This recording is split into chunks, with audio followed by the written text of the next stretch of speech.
ఒక వ్యక్తి ఏం చేశాడంటే తన గ్రామంలో అందరూ స్వార్థపరులు చెడ్డవారు ఉన్నారు అని వేరే గ్రామంలో షిఫ్ట్ అవుదామని ప్రయాణం చేసి ఒక గ్రామానికి వెళ్ళాడు.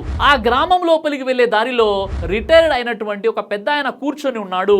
ఆ వ్యక్తి ఆ పెద్ద ఆయన ఈ ఊళ్ళో ఎలాంటి వారు ఉంటారు చెప్పు అని అడిగాడు. దానికి ఆ రిటైర్డ్ అయినటువంటి పెద్ద ఆయన నువ్వు ఎక్కడి నుంచి వస్తున్నావు, నువ్వు ఉండే చోట ఎలాంటి వారు ఉండేవారు అని అడిగాడు.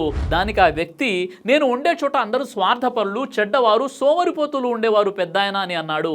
దానికి ఆ పెద్ద మనిషి ఈ గ్రామంలో కూడా అలాంటి వారే ఉన్నారు అని అన్నాడు. అప్పుడు ఆ వ్యక్తి ఆ గ్రామానికి వెళ్లకుండా తిరిగి వెళ్ళిపోతాడు. ఈ విధంగా కొన్ని రోజుల తర్వాత మరొక వ్యక్తి వస్తాడు. అదే పెద్ద ఆయన అక్కడే కూర్చొని ఉంటాడు. పెద్ద ఆయన ఈ గ్రామంలో నేను నివసించాలనుకుంటున్నాను కాబట్టి ఈ గ్రామంలో ఎలాంటి వారు ఉంటారు చెప్పని అడిగాడు. దానికి ఆ పెద్ద ఆయన నువ్వు ఎక్కడి నుంచి వస్తున్నావు, అక్కడ ఎలాంటి వారు ఉండేవారు అని అడుగుతాడు. దానికి ఆ వ్యక్తి అక్కడ అందరూ మంచి వాళ్ళు, ఇతరులకు సహాయం చేసేవాళ్ళు, ఎంతో కష్టపడి పనిచేసే మనుషులు ఉండేవారు అని చెప్తాడు. అప్పుడు ఆ పెద్ద ఆయన ఈ గ్రామంలో కూడా అలాంటి వారే ఉన్నారు బాబు అంటాడు. అప్పుడు ఆ వ్యక్తి ఆ గ్రామంలోకి వెళ్ళిపోతాడు. ఇదంతా దగ్గరుండి చూస్తున్న ఒక యువకుడు ఏం తాత ఇద్దరు వ్యక్తులు వచ్చారు, ఇద్దరు వ్యక్తులకు వేరువేరుగా సమాధానం చెప్పారు, అలా ఎందుకు చేశారు అని అడిగాడు.